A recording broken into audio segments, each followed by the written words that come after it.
Hey everybody, welcome back to another exciting episode of the Stash Report from the Stash Project. This is going to be our March 2024 kit release compilation video. For those of you who are new to the channel, there are again a trickle of you in from the last time. Welcome, first of all. Hope you find things here to be informative, entertaining, and also completely and totally out of white balance, apparently. I could see myself flickering on my observation screen. Cool. One of these days we'll replace this webcam. But in the meantime, it works for now. Also want to thank everybody who's been joining myself and James Tester from Scale Model Experiment as we do a podcast. Let me try adding a different light in there, see if that helps a little bit. And we've been doing that like every other Monday at 8 o'clock Eastern. About an hour and a half, 2 hours. And we go over a lot of stuff that we're going to talk about in this video, and then we talk about things in the hobby and going to shows and all sorts of different things. All of those are archived on both of our channels going back to the past 5 episodes, so you want to go back and look at any of those and catch up on them and see what we do there. Eventually that will become a audio podcast that we're going to be doing. In the meantime, it's a little Monday night live stream.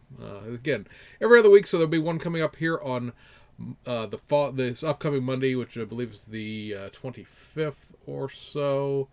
Yep, Monday the 25th. So reminders will go up in your feed. That'll show that we're going to go live, depending on whose channel you're subscribed to. And we use StreamYard, so it's all the comments from both channels all filter into one point, and we do a little audience interaction from time to time and things of that nature. So anyway, that's all different things for a different day. This, again, is the expected kit releases for March of 2024. Now, we're about halfway through March 2024 at this point, so some of these will be already released. Some of these are still pending, depending on where you're at and where you get your models from.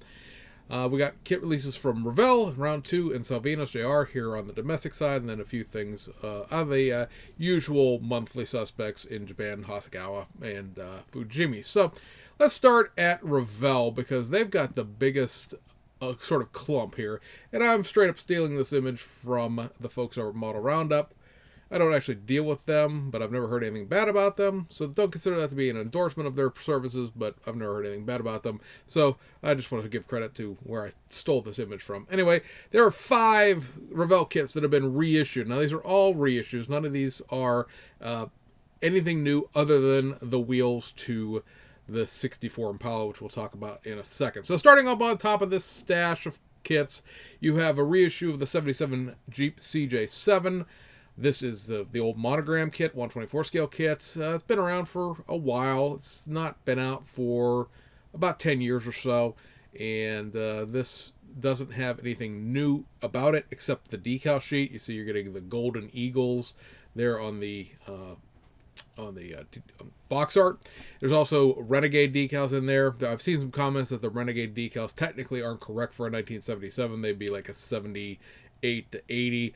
I don't think you could prove one way or the other a CJ7 between the years of 77 and 81 or so. I believe 81's where the CJ7 ends. At any rate, Hey, so me from the editing deck.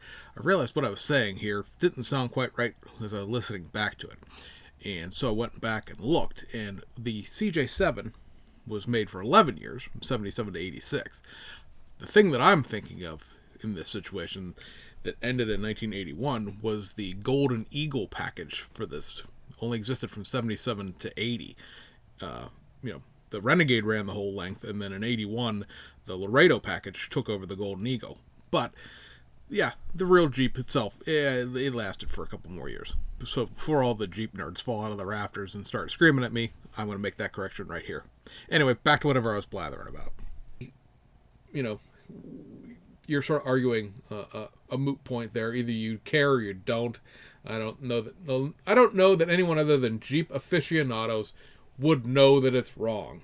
It's that 99% rule I always talk about. 99% of people won't know, 99% of people won't care, and 99% chance that vehicle will never be placed next to the real one, so that someone will be able to go, hey, that striping package is incorrect for the year you're claiming it is. But it's a monogram kit. decent build from everything I've seen. That's one of the few monogram kits I've never owned, and certainly if I can swing a deal on that, I might consider picking that up. Going down a level here, and we're going to go left to right here on these next two levels. You have the reissue of the 57 Chevy Bel Air. This is the new tool, if you will, Bel Air 57. This is based on the Tri-5 tooling that Revel Monogram did in the late 1990s. I can't remember when the 57 Bel Air came out originally. I should have looked that up, but it is in that era of late 90s, early 2000s. So this is not the Everything Opens 1960s version of that kit. It is the newer version that underpins the 56 Nomad, the 55 Chevy. Of course, there's a 150 NASCAR version of that as well. 57 Chevy Bel Air convertible. There's a whole bunch of kits that all ride on that sort of shared base tooling from the Tri-5s. So that's back out. It's been a little while since that's seen the light of day in the hardtop version. 64 Impala SS Lowrider. Now, when I saw the literature for this, I thought this was supposed to be a 3-in-1, like it was going to be the SS, the Foos, and then or we can't call it a Foos anymore. I don't believe Revel has the Foos licensing. At this point in juncture in time, all the kits you're seeing that are out there on shelves are just leftovers from when those kits came out originally. Being that a lot of those kits were replicating kits that already existed, not a lot of people bought certain versions of those. I know my hobby shop still has a few of the 65 Impalas and things like that came out back prior to the Hobbico bankruptcy, and they're just still floating around because 65 Impala got released a bunch of different times, and if you didn't specifically like those Foos wheels, you probably didn't buy a third one or a fourth one. Anyway, this is just going to be the lowrider version, which I think is pretty cool. It gives the lowrider guys something unique to themselves that isn't, they're not going to have to necessarily fight with the general public, if you will, over. This does have a new set of wheels tooled up. It has a set of lowrider, very small 13, 14-inch Krager looking mags. It might be torque thrusts. I haven't seen the actual decal sheet to see what logo's been placed on it, but I've seen people say it's Krager, so I'm going to assume that they know what they're talking about. But this has a very cool decal sheet added into it with a pattern roof, a lace roof. If you want to try your hand on a lowrider, but you're not adept with an airbrush enough to do all the tape patterns, to do a pattern or to do lace, this has an opportunity to throw the decal on there. Otherwise, kit's been around for, again, about, I think it was the 90s or so when this kit was released originally. So it's a lot newer than the AMT 64 Impala that rolls around. Going down another level there, the Ford Bronco half cab. Now, this kit is essentially just the half-cab Bronco. You may recall that this kit originally came out a few years ago with a trailer and a dune buggy.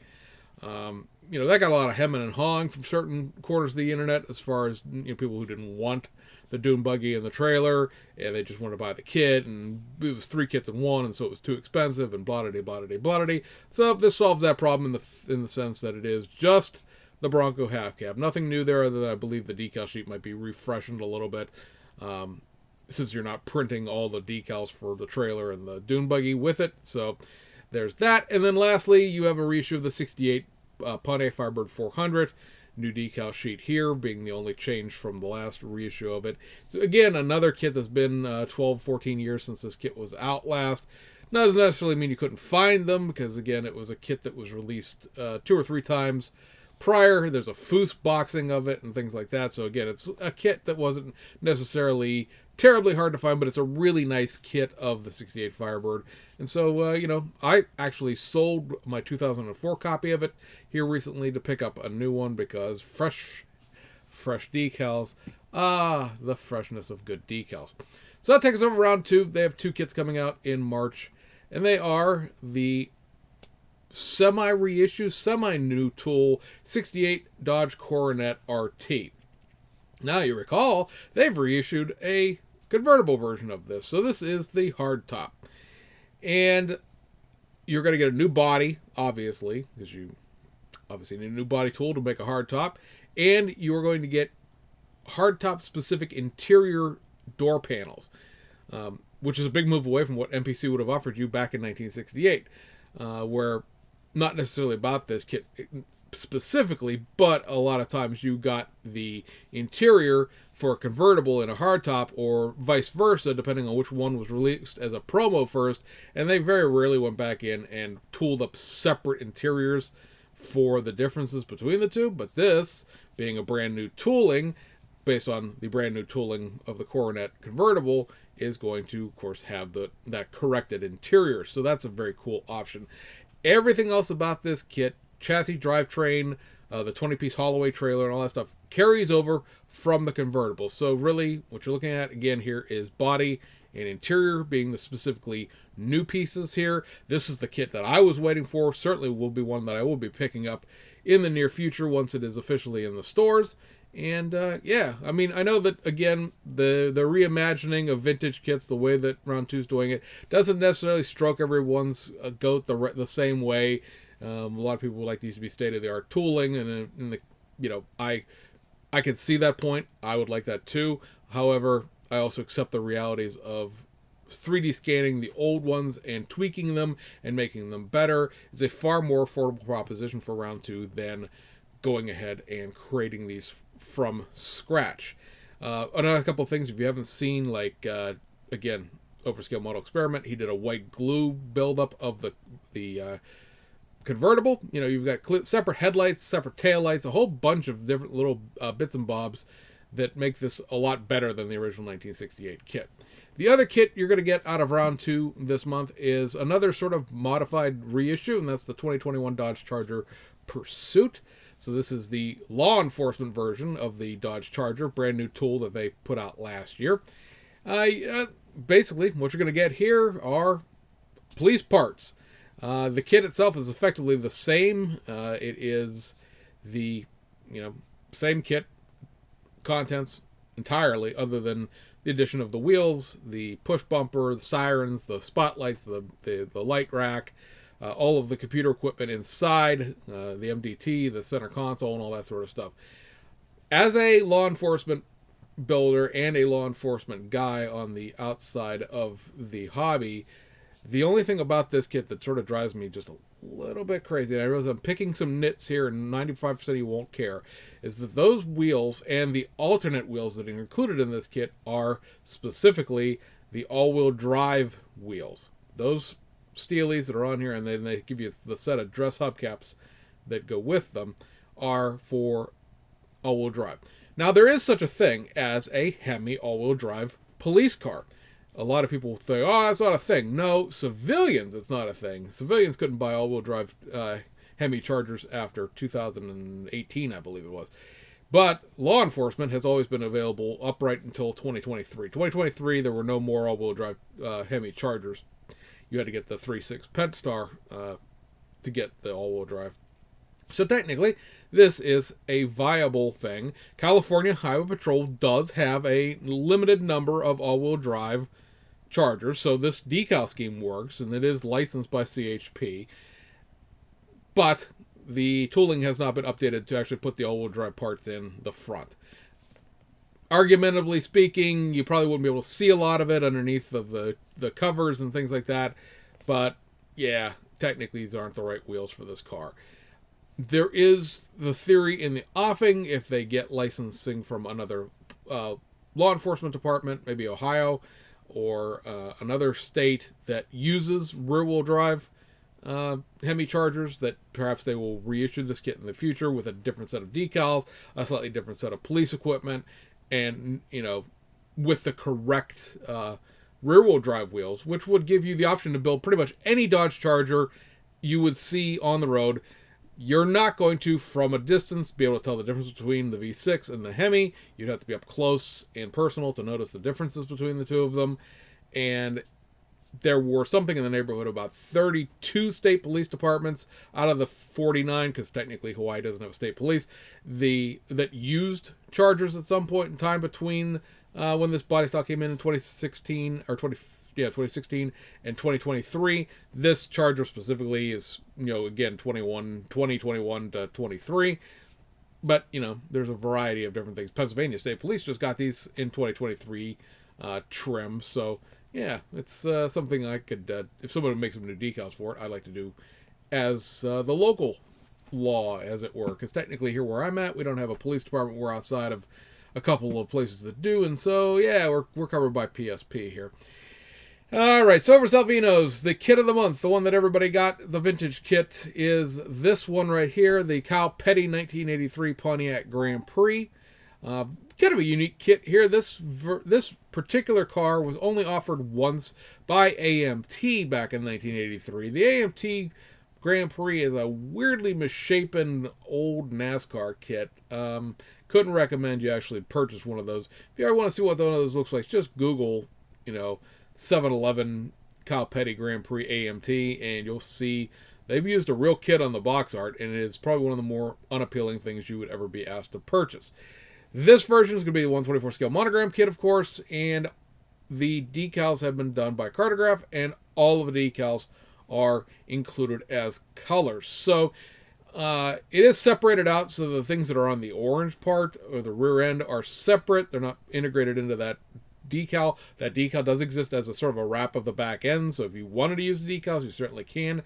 The only thing that's integrated with any of the color, if you will, on this thing are the 7s on the doors. They're integrated into the stripes along the side because of the complicated nature of printing that. It would have not been practical to have those be separate in a cost-effective manner, so those are, together. But otherwise, yeah, this is one of those kits that when you open it should smell like mold and old smoke or something like that, because it's an old kit, and if you bought one of those AMT kits, it would probably stink at this point, being that it's 41 years old at this point. You would expect a certain aroma from a kit that old.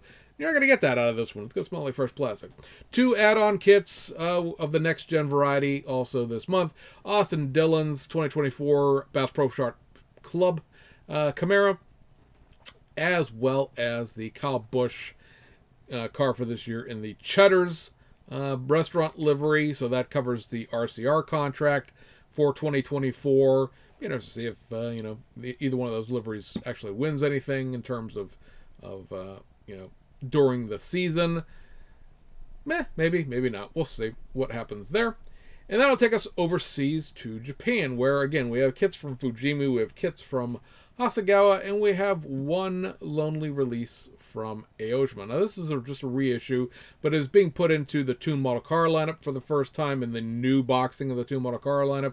That's an 89 Nissan SEMA, what they're calling Insurance. Insurance here is the VIP tuner house that put this aero package and things together. So you get your Y31 SEMA that you normally would get, along with some pretty blocky aero pieces for the lower cladding and the bigger wheels. Of course, that's what makes this a VIP car, is that low ground stance, cambered wheels with the big sort of aero package on the lower fascias. So that's back out there for anybody who happens to be interested in it. It's been a little while since that's been available.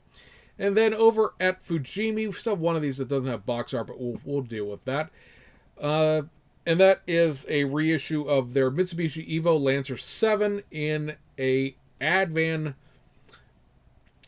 concept livery, I guess would be the best way to put this. This kind of looks like a rally car, but there was no Evo 7 Advan sponsored rally car that I am personally aware of.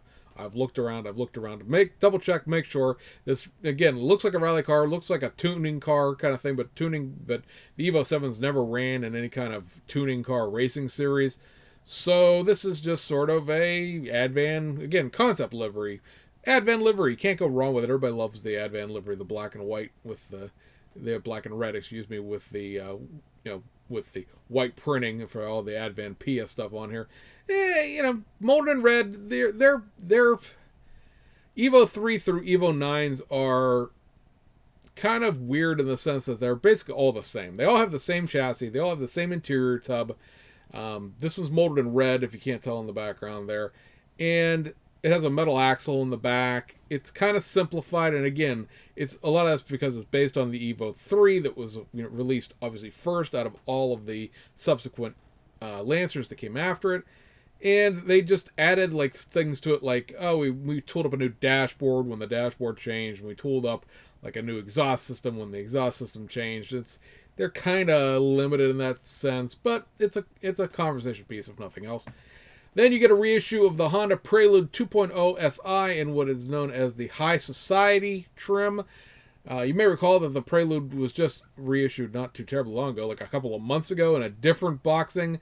So what makes this High Society, you might ask? Well, it has metal, not transfer, but like a bare metal foil-ish material. It's not really bare metal foil. It's thicker than that, of mylar nature that goes over top. If you look at the arches on the wheels, there's chrome wheel arches that are like way bigger than they really need to be.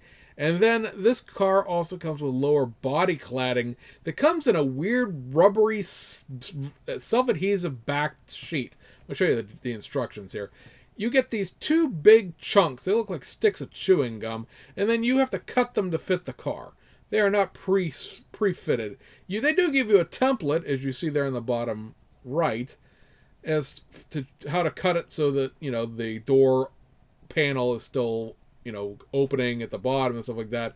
You see over there towards the bottom right, it is, offering you the fact that you cut it and then you peel the backing off and then you stick it to the car.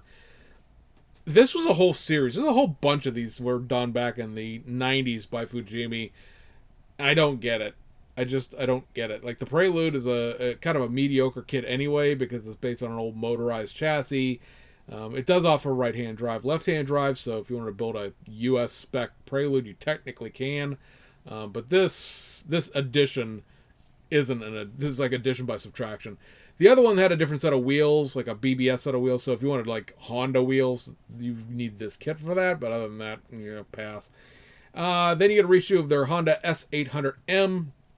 This is a street version as well as a racing version. Does include decals for a real legitimate race car that raced in the very early days of Japanese touring. When this and the Toyota S800 and things like that ran. You may call it that, to me it does a racing version of this as well. So this one definitely not the Tamiya kit. It's way more basic than that. It does have an engine insert, but it's not an engine like the Tamiya one is. You have to cut the hood off in order to display the engine, and yeah, it's just not the greatest. It's not bad by any stretch of the imagination, but if you're given your druthers and can pick up the Tamiya kit, I would stick with that one. And then lastly from Fujimi is a reissue of their Toyota FJ Cruiser. This is the dark green and white, as they're calling it. I believe this would technically be the one that's in the background behind the all solid red one. So that now this box art combination has been completely released in all of its different things. And these are the next kits. They're snap tights. They're molded in a really, really highly polished plastic. The way this kit is engineered, all the mold lines that will be on here are covered by other parts, like the hood's separate, the fenders are separate, the rear deck is separate, the roof is separate. So all of the places that traditional mold lines would trip you up don't. This probably will only have a Mylar sticker sheet and won't have water slide decals, so keep that in mind. But yeah, another version of that. And that'll take us over to Hasegawa for this month. And they have a couple of releases here that are slightly modified, but mostly it's the old Hasegawa decal thing. So first up, you have a reissue of their R32 Skyline in a Japanese touring car championship livery. This is the Axia version from 1992. A lot of people will say, didn't they just release this? No, that would have been the what are we calling that? I have it sitting here somewhere. The HKS version. The HKS version looks kind of like this, but no, it's not this. And then they did an Axia version for 1991 about 18 months ago. That car's silver, so while it does look like this car a little bit, it's still, again, not this car. So this is, a new release from Hasegawa, if you will. Just decals being the big difference here. You may recall that Fujimi released this kit last month, or maybe it was the month before, and I told you not to buy that kit and wait on this one, so that time has now come. Then you have this, which is a Nissan Fairlady 240Z custom version. So what's custom about this, you might ask? Well, it's got Watanabes, and it's got the over-the-fender, bolt-on fender flares, and it's got a new 3D printed front lower chin spoiler, and it also has a 3D printed fart can style sport exhaust. And those, again, are some of the new movement that Hasegawa is doing, taking that 3D printing and putting it into commercial kit. So that's very cool to see. This kit does come with all the left-hand drive parts that the 240Z gained a couple of years ago. So that's, if you want to build it as a sort of, day two, Datsun, you could. There's technically no Datsun logos in this. You could just chop the Fairlady off the front. Although I think if you're kind of building this in this style, you might want to make it, as JDM-ish as you could and have it be left-hand drive, because the only mirrors you get are the fender mirrors. You don't get the door mirrors that the Datsun used, and you get these Euro JDM bumpers rather than the bumper-guarded ones that the car would have gotten here in the United States. So it's kind of a fun thing for that. You could build something that maybe somebody currently would drive that got some JDM parts added to it and made it into a quasi resto mod, if you will. Something to think about. And then you have a reissue of their Lancia Super Delta, this time around in the YPF sponsored 1992 Acropolis Rally edition. This finished, I believe, 9th in the Acropolis Rally, so this is just literally throwing a set of decals at a kit and producing it. No historical significance to this that I'm aware of. There are a bunch of decals about Argentina on here, so perhaps they are Argentinian drivers. Maybe I didn't research that. Again, there's just a whole bunch of Argentina decals for it. But yeah, I mean, if you want it, it's there. Speaking of rallies that are there if you want it, Toyota Corolla WRC in the 2003 Rally Monza. This, of course, would be a Valentino Rossi car. This was a 7th place finisher in this rally, so not one of his better performances at the Rally Monza. Rally Monza is kind of an interesting rally where they sort of take the Monza racetrack and turn it into a rallycross track. It's unique in that sense, and this car is definitely fluorescent yellow, so there's that to deal with. It's a nice looking suite of decals. They did a really good job printing those Nastro Azzurro logos on the decal sheet, but yeah, again, do you want it or not? It depends on how big of a fan of Valentino you are, I suppose. And then lastly, you have this a reissue of their Lamborghini Muria P400 in what is called the 1968 ACP Grand Prix. The ACP Grand Prix was something that was done, it looks like only in 1968. There may be other versions of it that I can't find because it is such an obscure local race that it was done in Portugal. And this car was fielded by one of Portugal's top drivers at the time. However, the Lamborghini Muria doesn't really make for a particularly fantastic race car, and it promptly broke down at the beginning of the race. It is one of the very few liveried, if you want to call what you see going on there a livery, one of the very few liveried Lamborghini Murias that ever existed. Several of them were raced, but this one actually was decaled up, so to speak, painted, orange on the front, or tomato red, depending on how you look at it, silver on the rest, and then had some decals applied to it for the numbers and stuff like that. Like I said, I can't find any information about the actual rally or the actual Grand Prix as to how the Grand Prix went, who won, what happened. I could find this images of this real car on Pinterest, which this box art pretty much directly copies, except this is obviously in a digital line drawing format compared to being a photograph. It's an interesting conversation piece, I guess. You'd have a real hard time explaining why you build it or what it's for, because there's so little information on the real car and the real race. But yeah, it's another Hasegawa conversation piece for the month of March. That kit does, by the way, come with the PE set that the Muria sometimes comes with.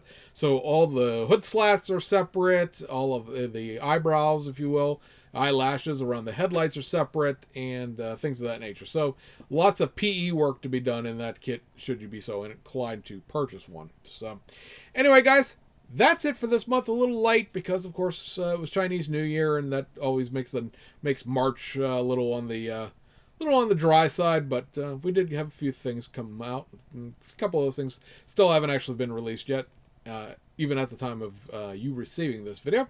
So I hope you enjoyed it, and we'll see you guys on the other side.